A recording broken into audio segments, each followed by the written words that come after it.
से उसमें से सवाल देखिए और समझने की कोशिश करिए कि क्या ये देखो बायोडाइवर्सिटी स्पॉट कभी ना घोषित हो जाए। ये इतने जीव जंतु जो है एंडेमिक है यहाँ, ये एंडेमिक स्पीसीज है यहाँ का, है ना, मूसक। तो जब चेक करोगे आप अपना तो आपको आइडिया लगेगा कि आपको प्रस्तावना ठीक से पता नहीं है। कोई पूछे भाई प्रस्तावना में सोशलिज्म शब्द है, बताओ सोशलिज्म का क्या मतलब है, और मान लो आप शांत है। कोई पूछे सेक्युलरिज्म है इंडिया, इस समय भारत के सेक्युलरिज्म पर क्वेश्चन मार्क लगाया जा रहा है कि नहीं, बताओ कि भारत में पंथ निरपेक्ष मूल्य ताता किए जा रहे हैं और ये है वो है। अब इसी सेक्युलरिज्म, क्योंकि secularism is a basic structure of Indian constitution, ठीक, तो वो सीधे पूछ देगा क्या कि कौन सा सुप्रीम कोर्ट का केस था जिसमें सेक्युलरिज्म को बेसिक स्ट्रक्चर घोषित किया गया था, और वो केस था SR Bommai versus union of India case. तो इस बार का यूपीपीसीएस का ये सबसे संभावित सवाल है 22 तारीख का कि किस केस में ये कहा गया था। अगर देश में रूल ऑफ लॉ बार बार तोड़ा जा रहा है और जो सुप्रीम कोर्ट है उस पर वर्डिक्ट दे रहा है, तो rule of law is also declared basic structure of Indian constitution. Basic structure कहने का मतलब होता है कि जिसे आप बिल्कुल कॉन्स्टिट्यूशन से हटा नहीं सकते, which is inalienable part of constitution. उसके बिना कॉन्स्टिट्यूशन चलेगा ही नहीं। रूल ऑफ लॉ अगर आप हटा दीजिए भारत से, तो बताओ संविधान, और संविधान सबसे बड़ा कानून है ना, फिर कानून के हिसाब से सिस्टम कैसे चलेगा? नहीं चलेगा। दैट इज वाई क्या पार्लियामेंट अपने कानून बनाने की शक्ति का इस्तेमाल करते हुए देश में रूल ऑफ लॉ हटा सकती है? क्या पार्लियामेंट्री फॉर्म ऑफ गवर्नमेंट को एक अमेंडमेंट बिल ले आकर के हटा सकती है? नहीं हटा सकती, बिकॉज पार्लियामेंट्री जो डेमोक्रेसी है that is basic structure doctrine. तो जब आप एक एक टॉपिक ऐसे पढ़ना शुरू करोगे ना, इंटरेस्ट लेकर के, किताबों में लिखा है, टीचर भी क्लास में बताता है, मैगजीन में भी मिलेगा, इतने यूट्यूब चैनल्स हैं पॉलिटी पढ़ाने वाले, अच्छे भी मीनिंगलेस भी तमाम। अगर ठीक से देखोगे तो समझ में आ जाएगा कि सही बताने वाला है, गलत बताने वाला है कोई पॉलिटी का। क्योंकि एक बार एक स्टूडेंट जो है पॉलिटी पढ़ने लगा यूट्यूब के चैनल से, अब उसमें पूरा खाली आर्टिकल, इस आर्टिकल में ये है, इस आर्टिकल में ये है, इस आर्टिकल में ये है, ये वो पढ़ा रहा था, और उसे आईएएस का एग्जाम देना था। तो मैंने पूछा कि भाई ये आर्टिकल पूछा जाता है आईएएस के एग्जाम में, क्वेश्चन पेपर देखा है? फिर मैंने सवाल उससे पूछे 10-15, एक भी सवाल का जवाब नहीं दे पाया। तब उसकी आंख खुली, तब उसने थोड़ा और अच्छी किताबों से पढ़ना शुरू किया। सुभाष कश्यप से लोग पढ़ते हैं, डीडी बसु से पढ़ते हैं, ठीक है, और भी है, ब्रजकिशोर शर्मा है, लक्ष्मीकांत है, कई ऐसे जो है किताबें हैं जहां से चीजों को पढ़ा जाता है। लेकिन आपको समराइज करना पड़ेगा, इतना विस्तार में सबने लिखा है, इतनी कठिन भाषा में। कुछ किताबें ऐसी हैं बहुत कठिन हिंदी का इस्तेमाल किया गया है। डीडी बसु आप पढ़ेंगे हिंदी में तो आपके सर से एकदम ऐसा गोला बारूद निकलेगा जैसे आपको पता ही नहीं चलेगा क्या जा रहा है। तो आपको वहां पर चीजों को फिर से और सरल करना पड़ेगा। फिर देखो वहीं पर मेहनत आएगी कि नहीं समझ पाए एक शब्द कि प्रत्यावर्तित विधान क्या होता है, प्रत्यायोजित विधान क्या होता है, मान लो लिखा है। अब या तो उसको छोड़ो या टीचर से पूछो डेलीगेटेड लेजिस्लेशन क्या होता है, कौन कौन से शब्द हैं उसमें, retrospective effect of the law, एक लॉ आज से लागू होगा, एक लॉ 2 साल पहले से ही, मतलब आज हम इनेक्ट कर रहे हैं, आज कानून बना रहे हैं और उसे 3 साल पहले प्रभाव से लागू कर रहे हैं, उसके पीछे क्या रीजंस हैं। तो जब ऐसी बुनियादी चीजें पॉलिटी में पढ़ते पढ़ते आप आगे बढ़ेंगे ना, तो इसीलिए कहते हैं समय कम रहता है। लोगों को लगता है इफरात समय है, एम्पल अमाउंट ऑफ टाइम है, खूब पढ़ लेंगे समय मिलेगा। समय नहीं है। अगर 1 साल के लिए आपने सोच रखा है, तो अगर पंचवर्षीय योजना बना रखी है, जैसा लोग बनाते हैं, 5 साल में पहली बार प्रीलिम्स निकलेगा, फिर मेंस निकलेगा, 7-7 साल 8-8 साल मैंने आपको बताया है। एक मेरा परिचित है, मुझे मुखर्जी नगर में मिला 2007 में, वो जो है आया था मुखर्जी नगर में, और आज सोचो 2024 चल रहा है और वो मुखर्जी नगर में अभी भी उस आस में पड़ा हुआ है कि उसका यूपीपीसीएस हो जाए। मेंस लिखा भी है उसने, ऐसा नहीं है, लेकिन और इस समय एंजाइटी और डिप्रेशन का शिकार हो चुका है बुरी तरीके से, क्योंकि शादी भी हो चुकी है और बच्चे भी हैं और भी तमाम रिस्पांसिबिलिटी। मतलब ये नहीं है शादी जो है वो है, लेकिन कल वाला केस आपने देखा ही होगा, तमाम लोग परिचित हैं इस बात से। जब आप अब देखो ये जो केस आया ना, किसी को ये केवल एक स्टोरी लगेगी, और यहीं पर छुपा है क्या, सोशल इश्यूज, यहीं पर छुपा है सोशल जस्टिस का मुद्दा, यहीं पर छुपा है ऐसे। और आप क्वेश्चन पेपर उठा के देखो कि कैसे पारिवारिक विघटन, फैमिली डिसइंटीग्रेशन कैसे हो रहा है बहुत तेज गति से, मैरिज इंस्टीट्यूशन कैसे फेल हो रहे हैं। आज लोग कह रहे हैं शादी नहीं करेंगे, बहुत से तमाम लोग जो फेमिनिस्ट है, अल्ट्रा फेमिनिज्म से कहते हैं कि महिलाएं कहती हैं जब हमें शोषण ही झेलना है पुरुषों के यहाँ जाकर के पैट्रियार्कल सोसाइटी में, तो हम शादी नहीं करेंगे, ऐसी सोच है। और इसको रेडिकल फेमिनिज्म भी कहते हैं, ठीक है। कुछ ऐसी महिलाएं होती हैं जो कहती हैं कि हमें बच्चा नहीं चाहिए, है ना, तो ये जो राइट्स है इसको भी वो सरपास करती हैं। ये सब इश्यूज हैं, इसको फैक्ट फिगर मत मानना, ये सब अपने आप में थीमेटिक इश्यूज हैं, राइट टू एबॉर्शन और तमाम। अभी देखो ट्रम्प क्या कह रहे हैं, ट्रम्प कह रहे हैं कि हम जो है इस पे फैसला लेंगे कि जो है जैसे इस राइट को अपराध बनाने की कोशिश चल रही थी ना अमेरिका में, बातचीत, मतलब अलग अलग लोग अलग अलग मत करते हैं, अलग अलग सरकार रहती है, तो कुछ लोग अधिकार देते हैं, कुछ लोग कहते हैं नहीं हम अधिकार नहीं देंगे, महिलाओं का कहना है नहीं ये अधिकार चाहिए। तो अब ट्रम्प का नया फैसला 20 जनवरी को आना है इस मुद्दे पर। अब जैसे ट्रम्प का ये मुद्दा आ जाएगा ना, तो इंडिया में भी राइट टू एबॉर्शन और उससे रिलेटेड मुद्दे न्यूज में आ जाएंगे और तुरंत सारे न्यूज़पेपर कवर करेंगे कि भारत में क्या स्थिति है, कि महिलाओं को किस हद तक ये अधिकार ऐसे मिलना चाहिए। तो ये जो है वो है, मतलब महिलाओं से के अधिकार से जुड़े हुए मुद्दे हैं, यही सोशल इश्यूज में बनेगा। तो इतना सब जानने के लिए ना आंखें खोलनी पड़ती हैं, ऑब्जर्वेशन करना पड़ता है, एम्पिरिकल मतलब which is based on experiences, ontological assumption, कि हम देख रहे हैं, जैसे हमने यहाँ पर स्थितियां देखी, हमें पता चल रहा है अच्छा कुछ लोग सीरियस हैं, कुछ लोग जो है नॉन सीरियस हो रहे हैं, कुछ लोग सोने की कोशिश कर रहे हैं, कुछ लोग जो है लिख रहे हैं, कुछ लोग लेक्चर सुन रहे हैं, तमाम ये सब चीजें हमने अनुभव के आधार पर चीजों को इसमें से ऑब्जर्व किया और वो चीजें रखी।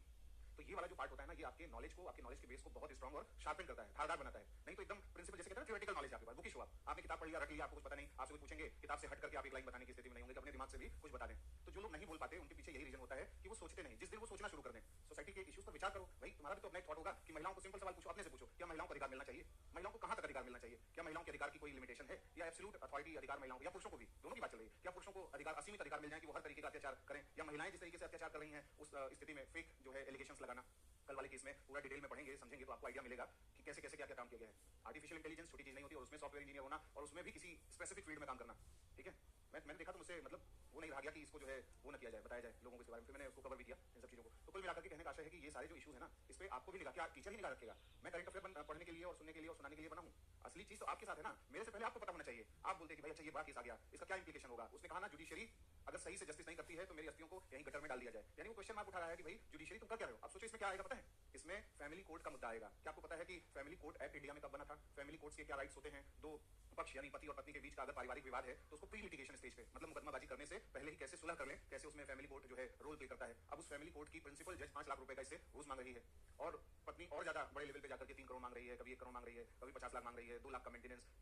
लिए, 1 लाख अपने लिए, मतलब अगर कोई जान जाए आपकी कैपेसिटी कि आप जो है 8 लाख रुपए महीना कमाते हैं, तो लूटने के पीछे पड़ जाएंगे कि नहीं तमाम लोग?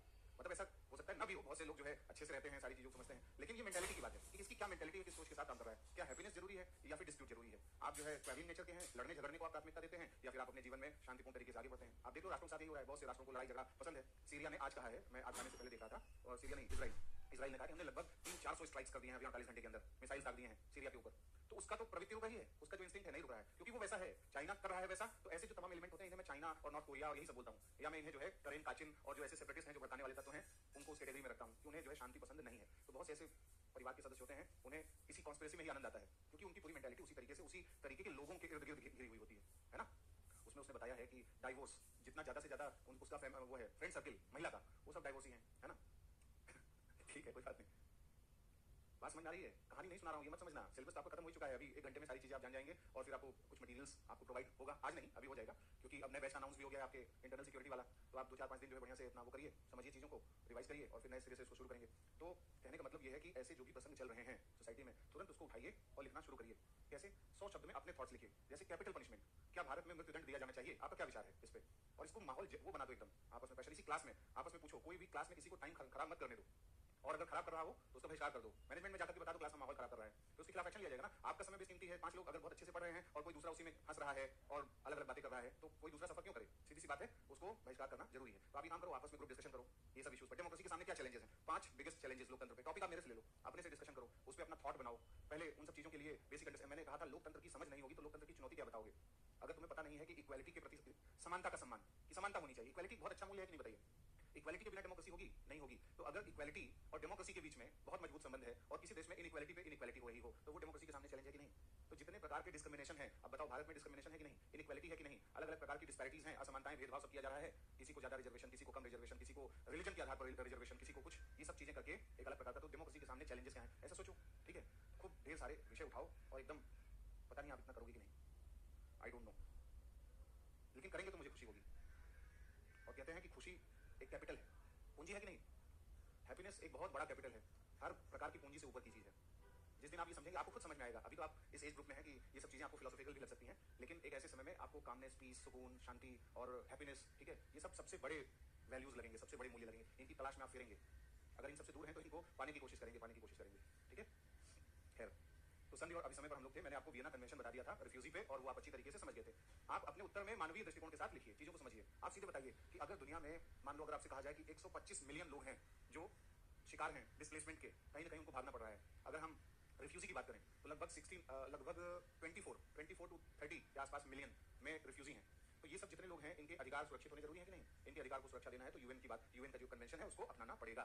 ठीक है, बताओ भाई, तुम बताओ, नहीं तुम बताओ। ग्रीन जैकेट, हाँ, ग्रीन जैकेट एक आतंकवादी संगठन भी है, देखो मुझे याद आया, डेनमार्क का राइट विंग। बताओ, तुम बताओ। अच्छा सवाल पूछा नहीं मैंने, क्या क्या पूछना था, भूल गया, रुको जरा।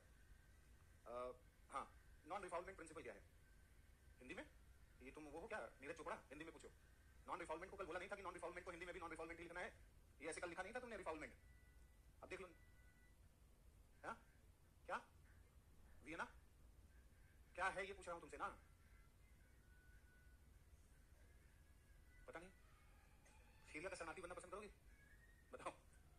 वियना कन्वेंशन का महत्व बताओ, क्या है वियना कन्वेंशन में? खड़े हो जाओ, जब कोई पूछे तो थोड़ा सा अदब के साथ जो है काम करना चाहिए ना। हाँ बोलो, शांत रहिए आप लोग भाई, तुरंत बात करने लगते हैं। हाँ, वियना कन्वेंशन पढ़ा था कल तुमने, बताओ क्या है वियना कन्वेंशन? कोई भी बात सोच के बताओ, ऐसा कुछ नहीं है कि शरणार्थी।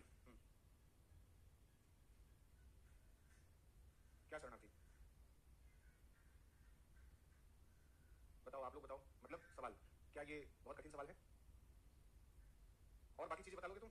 पारा डिप्लोमेसी क्या है बताओ जल्दी। कब ज्वाइन किया? जुलाई में। हिस्ट्री पढ़ रखी है? हिस्ट्री पढ़ा है? यहाँ हिस्ट्री चली थी, हिस्ट्री पढ़ा था, और उसके बाद ये आईआर पढ़ रहे हो ना, 2 सब्जेक्ट पढ़े। ठीक है, पारा डिप्लोमेसी नहीं पता है? एक्सटेंडेड नेबरहुड पॉलिसी क्या है? भारत की एक्सटेंडेड नेबरहुड पॉलिसी, हिंदी में बोलते हैं विस्तारित पड़ोस की नीति। ये तुम्हें टारगेट करने के लिए नहीं पूछा जा रहा है, ये बात समझ पा रहे हो? तुम्हें ये एहसास कराने के लिए बताया जा रहा है कि तुमने कुछ नहीं पढ़ा है, कुछ नहीं समझा, कुछ रिवीजन नहीं किया, तो आईआर गया, खत्म, बाय बाय, टाटा, यही हुआ ना? बताओ, अभी तुम इसके बाद इंटरनल सिक्योरिटी पढ़ोगे, मैं तुमसे पूछूंगा इंसर्जेंसी और एक्सट्रीमिज्म क्या है, तो तुम कहोगे वही विद्रोही, जैसे अभी तुमने कहा वही शरणार्थी। ऐसी स्थिति, बात कर रहे हो भाई, ऐसा मत करो। ऐसी स्थिति जिन जिन लोगों की है, मैं उन्हें आइडेंटिफाई करने के लिए नहीं जा रहा हूं, ठीक है, मेरा ये काम नहीं है कि आइडेंटिफाई करना, वो अपनी कमी को समझें, और वो देखें, एक लाइन भी अगर आप इस चीज पे नहीं बता पा रहे हो तो ये मेरे लिए भी शर्म की बात है, आपके लिए भी शर्म की बात है। वियना कन्वेंशन शरणार्थियों के अधिकारों पर बात करते हैं, सिलेक्शन क्यों नहीं हो पाता? क्यों कुछ लोगों का सिलेक्शन होता है और तमाम लोगों का नहीं होता? अभी मैं इनसे पूछूंगा या इनसे पूछूंगा या इनसे किसी से पूछूंगा, ये लोग बता देंगे, तो तुमने कभी सोचा है कि ये लोग क्यों बता रहे हैं? और क्यों इनको जो है बार बार कहा जा रहा है ये बता देंगे, ये बता देंगे, अच्छे स्टूडेंट हैं, ये सिंसियर स्टूडेंट हैं? कंपेरिजन तो होगा ना भाई, तुलना तो होगी। यहीं पर कंपटीशन नहीं कर पा रहे हो जब, तो 10 लाख लोगों में क्या कंपटीशन करोगे? प्रीलिम्स होगा, ऐसे हो जाओगे कहां पता नहीं चलेगा प्रीलिम्स में। कितने लोग कितने धारदार तरीके से प्रीलिम्स पढ़ते हैं तुम्हें उसका अंदाजा नहीं है। जो लोग पढ़ते हैं ना एकदम भूखे होकर रात रात 11-11 बजे फोन करके पूछते हैं मुझसे कि सर ये वाले सेगमेंट में क्या है एवरग्रीन टॉपिक जो आप कहते हैं ये आएगा वो आएगा, ऐसे ऐसे, इस बार का सबसे इंपॉर्टेंट गेस क्या है? गेस भी करता हूं मैं, बताता हूं एग्जाम के एकदम एक हफ्ते पहले ये चीजें आएंगी, ठीक है? तो वो लोग उस पर फोकस करते हैं, पढ़ते हैं, उनको मिलता है सवाल हर तरीके का, मेंस का भी प्रीलिम्स का भी। और जो लोग मेहनत नहीं करेंगे फिर वो प्रीलिम्स तक पास करने की स्थिति में नहीं हो पाते। तो ये खाली बस तुमको ये उद्देश्य इसलिए दिया गया है कि अगर वाकई में तुम्हें एग्जाम निकालना है तो तुम्हें कायाकल्प करना पड़ेगा कि नहीं अपना। अभी मैंने एक स्टूडेंट को कुछ बोला था ना, तो वो मुझे रास्ते में मिलाए थे, तो मैंने कहा भाई और सब ठीक ठाक? तो कहा हाँ ठीक ठाक। ठीक है, क्या कर रहे हो? 2 दिन से क्लास नहीं आए? वो सर थोड़ा सर मेंटल थोड़ा परेशानी महसूस कर रहे हैं। मैं कहा अच्छा ठीक है, तो कब आओगे? बिहार सर, बिहार देने जाना है, बिहार एग्जाम दे लें उसके बाद ये सब। फिर क्या है कि बीच में मैंने कहा कि तो नहीं, उसने ही बोला एक लाइन कुछ ऐसी बोली हल्का सा, सर वो थोड़ा सा ठेस लगता है सम्मान पे। तो मैं समझ नहीं पाया, मैंने कहा सम्मान पे ठेस? कि क्लास में जो आपने बोला उससे सम्मान पे ठेस लगता है? तो मैंने कहा अच्छा। मैंने कहा अरे भाई ये समझ समझो क्या है, मैं बता भी दूंगा, वो भी तैयार है इन सब चीजों के लिए, तो कोई छिपा दुराव नहीं है ना इसमें। तो उसने कहा कि भाई सम्मान। मैंने कहा तुम्हारा सम्मान है क्या? तुम्हारा सम्मान इस समय क्या है? तुम इतने समय से आए हो यहाँ पे तैयारी करने, तुम्हें एबीसीडी पता नहीं है पढ़ने का, और मैं तुम्हें एम्पावर करने के लिए बोल रहा हूँ तुम्हारी ये कमी ये कमी ये कमी ये कमी दूर करके ऐसे ऐसे काम करो, और तुम कह रहे हो कि जो है सम्मान पे ठेस लग रही है। अगर क्लास में आप मुझे तृतीय विश्व बोलेंगे कि ये थर्ड वर्ल्ड कंट्री है, यही बात बताई उसमें कि आपने मुझे कैरेबियन कंट्री बोल दिया है ना, तो जैसे कुछ लोग हंस देते हैं ना, तो उसको जो है तमाम लोग जो है, अब देखो द्रौपदी ने खाली जो किया था उसके बाद कितना असर पड़ा था? एक हंसी ही तो थी छोटी सी, और महाभारत हो गई थी, दुर्योधन वाला कांड आप याद करिए। तो थोड़ा सा आप तो जो है अपने अम्यूजमेंट में ले लेते हैं, मैं समझा रहा होता हूँ, और उस अम्यूजमेंट से उसके दिमाग पर क्या असर पड़ेगा ये चीज हम लोग नहीं सोचते। उसको लगा हमारा अपमान हो रहा है, क्लास हमारे ऊपर हंस रही है, मेरी कोई अहमियत नहीं है, और वाकई में अहमियत तो है नहीं, अभी कोई अहमियत नहीं है किसी की, है बताओ? तुम्हारी खुद की नजरों में भी कोई अहमियत ढंग से नहीं होगी, बताओ तुम अपने से खुश रहते हो? अपने पढ़ाई से, अपनी कार्यशैली से, अपने जीवन शैली से, लाइफ स्टाइल, हर चीज से कोई संतुष्टि है? जिस दिन होगा ना उस दिन झंकार आएगी अंदर से, वाइब्रेशन आएगा, फील होगा कि हाँ ये है कुछ, अभी हम सही दिशा में। इसलिए आप देखो किसी दिन आप सुबह उठते हो फ्रेश रहते हो, आपको लगता है अरे क्या चीज हो गई, आज तो बड़ा बढ़िया जा रहा है दिन, और बहुत अच्छा हमने अचीव किया, माइलस्टोन। वो सब चीजें बहुत कम लोगों के साथ आ पाती हैं। बैठ जाओ भाई, रिफॉर्मेंट का प्रिंसिपल इसमें से 8-10 लोग बता देंगे, वो मुझे पता है, लेकिन पूरी क्लास क्यों नहीं बता रही है? ऐसा कौन सा मैंने कठोर लैंग्वेज में बताया कि आपको बताने में दिक्कत हो रही है ना? नहीं, आपको बता देंगे। विकसित देशों को जो है क्या पूछा जाए, अभी संरक्षणवादी नीतियां अपनाने लगेंगे फिर। चलो आगे बढ़ो। फिर दूसरा मैंने एंटी टॉर्चर कन्वेंशन भी आपको बता दिया था, है ना? अब देखो उसका इंपॉर्टेंस आपको दिख रहा है। उस कन्वेंशन, एंटी टॉर्चर कन्वेंशन में कहा जा रहा है कि किसी भी देश की जो सरकारें हैं, लेजिस्लेचर है, विधायिका है, कार्यपालिका है, न्यायपालिका है, जितनी भी एजेंसीज हैं, वो ऐसा कानून बनाएं और ऐसा लागू करें कि यातना, क्रूएल जो बिहेवियर है, डिग्रेडिंग बिहेवियर है, ये सब ना हो। और ये सब हो रहा है कि नहीं समाज में? तो इसका मतलब है कि इसका वायलेशन हो रहा है भारत में, इस कन्वेंशन का वायलेशन हो रहा है। तो कल को कोई भी देश क्वेश्चन मार्क उठा देगा कि भारत में यूएन एंटी टॉर्चर कन्वेंशन का वायलेशन हो रहा है, उसमें फैमिली वाले मुद्दे कोई ले लेगा, है ना? तो ऐसे पहलू याद रखिए। चलिए अगला है Vienna convention on consular access, consular access पर Vienna convention 1963।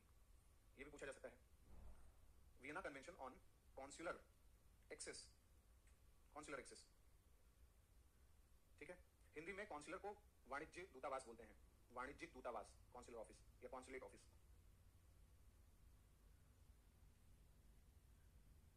This convention was adopted in 1963। पहला पॉइंट है, यह कन्वेंशन 1963 में अंगीकृत किया गया। यह कन्वेंशन 1963 में 22 अप्रैल का दिन था, अंगीकृत किया गया। कहां पर? ऑस्ट्रिया की राजधानी वियना, ऑस्ट्रिया की राजधानी वियना में एक सम्मेलन हुआ था, यूनाइटेड नेशंस का सम्मेलन था, वो यूएन के सम्मेलन में इसे एडॉप्ट किया गया था। इट स्टार्टेड फंक्शनिंग इन 1967। 1967 से इस कन्वेंशन ने काम करना शुरू किया। There are 180 state parties in this convention. इस कन्वेंशन में 180 पक्षकार देश हैं जिन्होंने ज्वाइन किया है इसे। पक्षकार यानी parties.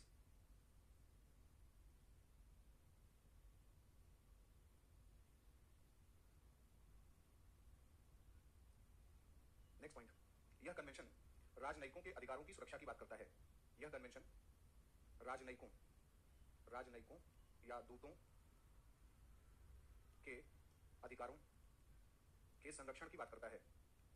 This convention talks about protection of rights of diplomats, protection of rights of diplomats, और इनवॉय सुना होगा आपने, ENVOI को दूत बोलते हैं ना, या एम्बेसडर्स जो होते हैं, जितने भी टाइप के डिप्लोमैट हैं अलग अलग देशों में, उनके अधिकारों को सुरक्षा देने की बात की गई है। इससे क्या है? यह कन्वेंशन दो देशों के बीच कूटनीतिक संबंधों के सुचारू रूप से कार्य करने में सहायक है. This convention is helpful. This convention is helpful in smooth functioning of the diplomatic relations among nations या between two nations.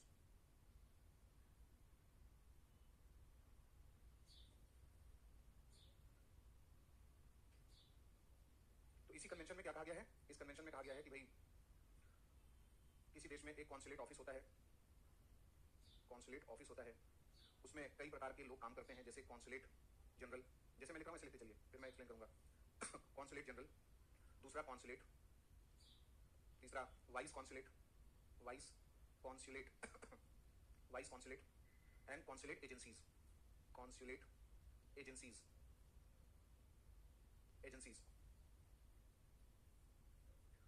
जब ये लोग सही तरीके से किसी देश में काम कर पाएंगे, इनके कामों में कोई अड़चन नहीं आएगी, तभी कॉन्सुलेट रिलेशंस या डिप्लोमेटिक रिलेशंस ठीक तरीके से चल पाएंगे. तो इसे इंश्योर करने के लिए, इस बात को इंश्योर करने के लिए ये कन्वेंशन लाया गया. ठीक है. तो कॉन्सुलेट ऑफिस में ये सब जितने पद होते हैं, ये सब क्या करते हैं? अपने अपने देशों के नागरिकों की सुरक्षा या प्रवासी भारतीयों की सुरक्षा, जैसे कह सकते हैं, प्रवासी भारतीयों की सुरक्षा के लिए कार्य करते हैं. These agencies and offices protect the interests of the nationals of their own country.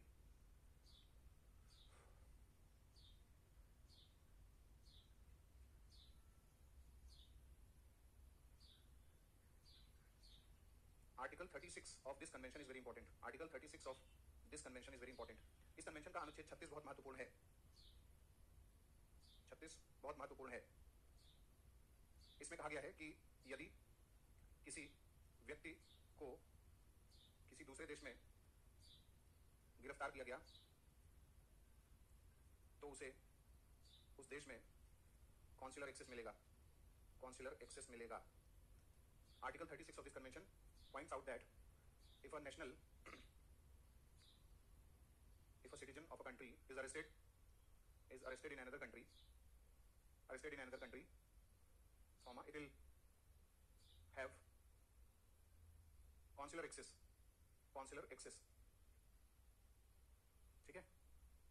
ये बातें इसमें कही गई हैं. कोई कंफ्यूजन हो तो बताइए. अब इसको मैं समराइज कर रहा हूं, ध्यान से सुनिए. ये जो कन्वेंशन है ये इसलिए इंपॉर्टेंट है कि दो देशों के बीच में डिप्लोमेटिक रिलेशन होना जरूरी है. सबके साथ है कि नहीं हमारा डिप्लोमेटिक रिलेशन? तो हम डिप्लोमेटिक मिशन भेज रहे हैं, हम अपने हाई कमीशन एम्बेसडर जो मैंने आपको बताया सब कर रहे हैं. तो ये सब जो लोग हैं वो जब कोई भी मिशन चलाएंगे, उस मिशन में कई प्रकार के अवरोध डाले जा सकते हैं. अगर मान लो एक देश की एजेंसी या वहां की खुफिया एजेंसी या वहां की पुलिस एजेंसीज इन सब कामों में अड़चन डालने की कोशिश करें. हमारे डिप्लोमेट्स को कनाडा में इंडियन गवर्नमेंट का एजेंट कहा जा रहा है. ये भारत सरकार के इशारे पर यहाँ जासूसी का काम कर रहे हैं. तो इससे डिप्लोमेटिक रिलेशन या जो डिप्लोमेटिक मिशन हैं वो ठीक से चल पाएंगे? नहीं चल पाएंगे. उनको कहा जा रहा है कि भाई अमित शाह के इशारे पर यहाँ पर कोई प्लॉट तैयार किया जा रहा है कि कैसे जो सिख अलगाववादी हैं उनको चुन चुन करके मार दिया जाए. अजीत डोभाल एनआईए कह रहे हैं कि ऐसे काम हो. तो इस तरीके का जो एलिगेशन है फेक तरीके से करना, ये दो देशों के डिप्लोमेटिक रिलेशन को खराब कर सकता है. और आजकल ऐसे टेंशन उभर गए हैं कि जल्द से जल्द जो है डिप्लोमेटिक वाले मुद्दे पर तनाव हो जाता है और कहते हैं कि हम अपने मतलब उस देश से डिप्लोमेट को वापस बुला लेंगे, या और भी देश कहते हैं कि हम आपके देश से डिप्लोमेट को वापस बुला लेंगे. ये सब चीजें हो रही हैं कि नहीं? अभी हाल में एक विवाद हुआ भारत और बांग्लादेश के बीच में. त्रिपुरा और कोलकाता में जो डिप्लोमेट्स थे, जो सहायक उच्चायोग है यानी जो associate high commission of Bangladesh in Tripura है, उसमें डिप्लोमेट्स थे, उन डिप्लोमेट्स को वापस बुला लिया. इंडियन डिप्लोमेट्स को समन जारी किया. आओ बताओ कि ये सब कैसे जो है किया जा रहा है, इंडिया किस तरीके से कार्रवाई कर रहा है, त्रिपुरा में बांग्लादेश के खिलाफ विरोधी प्रदर्शन हो रहा है. तो इससे डिप्लोमेटिक रिलेशंस खराब होते हैं. तो अगर दुनिया में ऐसे डिप्लोमेटिक रिलेशंस खराब होते रहेंगे तो दो देश आपस में किसी की बात ही नहीं सुनेंगे, तो बड़े बड़े कोऑपरेशन रुक जाएंगे. इसलिए डिप्लोमेटिक रिलेशंस की स्मूथ फंक्शनिंग को बहुत इंपॉर्टेंट माना गया है. और इसलिए ये कन्वेंशन ऐसी बात करता है कि किसी भी देश के डिप्लोमेट को विदेशी धरती पर गिरफ्तार नहीं किया जा सकता, उसके परिवार वालों को चोट नहीं पहुंचाई जा सकती, या उसके प्रेमाइस में एंट्री नहीं लिया जा सकता. जहां वो रहता है, जो उसका ऑफिस है या उसका जो घर परिवार आवास है, उन सब में बिना परमिशन के कोई भी पुलिस ऑफिशियल या कोई भी ऐसे प्रवेश नहीं कर सकता. ये सब बातें कही गई हैं. और सबसे इंपॉर्टेंट मैंने बताया आर्टिकल 36 ऑफ दिस कन्वेंशन, जिसमें दुनिया के हर देश में अलग अलग देशों के नागरिक जा रहे हैं और उन नागरिकों पर कितना फेक एलिगेशंस लग सकता है कोई नहीं जानता, कभी भी लग सकता है. ऐसे में उन सबको प्रोटेक्शन देना जरूरी है. That is why consular access का प्रावधान किया गया. और आप बताइए इससे हमारे इंडियन डायस्पोरा सिक्योर होंगे, इसलिए ये सब काम किया गया. यही है Vienna convention, consular access. Next अगला जो हमारा कन्वेंशन है वो है बाल अधिकारों पर संयुक्त राष्ट्र अभिसमय. बाल अधिकारों पर संयुक्त राष्ट्र अभिसमय 1989 United Nations convention on child rights. United Nations convention on child rights. बताओ ये कन्वेंशन होना जरूरी है कि नहीं? दुनिया भर में बाल अधिकारों के संरक्षण के लिए ये कन्वेंशन अगर बना है तो इसका मतलब समझ रहे हो क्या है? कि पहले ये बताओ, कन्वेंशन मैंने आपको समझाया था. कन्वेंशन का मतलब ये है कि हम कहेंगे बच्चे भगवान का रूप होते हैं। हम मतलब अनौपचारिक इनफॉर्मल लेवल पे कहते हैं बच्चे भगवान का रूप है। हर देश में बच्चे के अधिकार को सुरक्षित होना जरूरी है। बच्चों को कम से कम खाने पीने का जो मतलब उसका शुरुआत है, जो चाइल्डहुड है, उसमें उसको न्यूट्रिशन मिले, पोषण मिले, आहार मिले, हर तरीके की सारी चीजें होनी चाहिए। तो ये जो बातें हो रही थी, इसमें इसके बीच में धीरे धीरे राष्ट्रों के मध्य एक सहमति बनी कि हर देश क्यों ना ऐसा कानून बनाए जो चाइल्ड राइट्स के लिए ठीक तरीके से काम करे। बच्चे का एजुकेशन कैसे होगा, मान लो बहुत से देश हैं बच्चों को एजुकेशन नहीं देते, ध्यान नहीं देते। तालिबान वगैरह आप सब देख रहे हैं, सीरिया क्या हुआ है। बहुत से ऐसे देश हैं जो बच्चों के कल्चरल राइट्स पर ध्यान नहीं देते, युद्ध कर रहे हैं, अलग अलग चीजों में गिरे हैं। बच्चा क्या सीखेगा, उसका लर्निंग फेज क्या होगा, वो अलग अलग जो डांस फॉर्मेट है या आर्ट की जो अलग अलग चीजें वो कैसे सीखेगा, इस पर भी कोई चीजें नहीं है। फिर बच्चे का स्वास्थ्य का अधिकार कि आपने सुना होगा शिशु मृत्यु दर कि 1 लाख की जनसंख्या पर प्रति 1 लाख पर जो है कितने बच्चों की मौत हो रही है, इस तरीके की जो चीजें होती हैं। तो कहने का मतलब ये है कि जब राष्ट्रों के बीच में सहमति बनेगी तो इसे एक लीगल शेप दे देंगे और वो कन्वेंशन बन जाएगा। कि सभी देशों ने यूनाइटेड नेशंस के बैनर तले इस बात पर सहमति दी है कि वो लोग चाइल्ड राइट्स पर अनेक प्रकार के एक्ट्स बना करके काम करेंगे, तब जो है बच्चों का अधिकार सुरक्षित होगा। तो इसीलिए ये कन्वेंशन आया। देखिए पहला point, this convention was adopted on 20th November 1989। इस कन्वेंशन को 20 नवंबर 1989 को अंगीकृत किया गया। इस कन्वेंशन को 20 नवंबर 1989 को अंगीकृत किया गया था। यह कन्वेंशन बच्चों के अधिकारों की सुरक्षा की बात करता है। यह कन्वेंशन बच्चों के अधिकारों की सुरक्षा की बात करता है। This convention provisions for the protection of child rights, protection of child rights. This convention also defines a child. यह कन्वेंशन बच्चे की परिभाषा भी देता है। कौन है बच्चा, कौन है बच्चा, बताओ भाई। अभी मैं किसी को देख रहा था, अनिरुद्धाचार्य नहीं थे, वो कोई और था। कौन था वो? उसने कहा कि हाँ गुलजार, गुलजार का नाम सुना है आपने? अभी साहित्य आज तक वगैरह नहीं चल रहा था मंच, तो उसमें गुलजार थे। तो गुलजार से पूछा गया कि वो गाना नहीं लिखा दिल तो बच्चा है जी। पूछा कि आप ऐसे कैसे लिख लेते हैं ये सब गाने? तो उन्होंने कहा कि हर व्यक्ति में बच्चा होता है और जो कोई भी अगर बोलता है कि नहीं मैं बहुत मैच्योर हूँ, मैं बहुत ये हूँ, मैं बहुत वो हूँ, ये सब बातें फेक हैं, गलत हैं। चाइल्डिश बिहेवियर, आप घर के अंदर हैं तो कोई नहीं दिख रहा है, आपका बिल्कुल चाइल्डिश बिहेवियर अपने हिसाब से शुरू हो जाएगा। एक बच्चा जैसे बिस्किट खाता है ना, मान लो एक पार्ले का बिस्किट आया और वो ताबड़तोड़ उसने सारे बिस्किट खत्म कर दिए।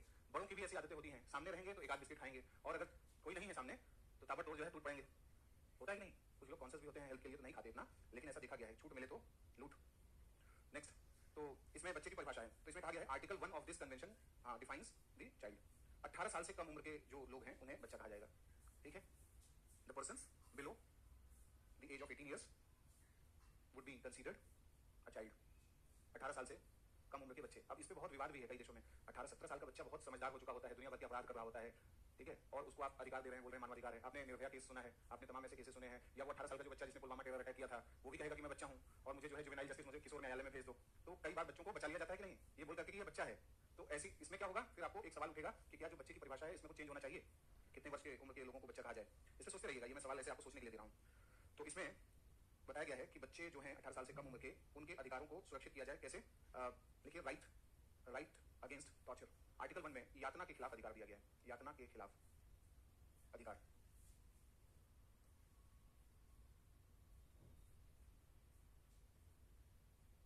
तो बच्चों को टॉर्चर नहीं करना है, ऐसा इसमें कहा गया है। नेक्स्ट, इसमें कहा गया है धर्म, जाति, लिंग, भाषा या राजनीतिक या निर्जातीय आधार पर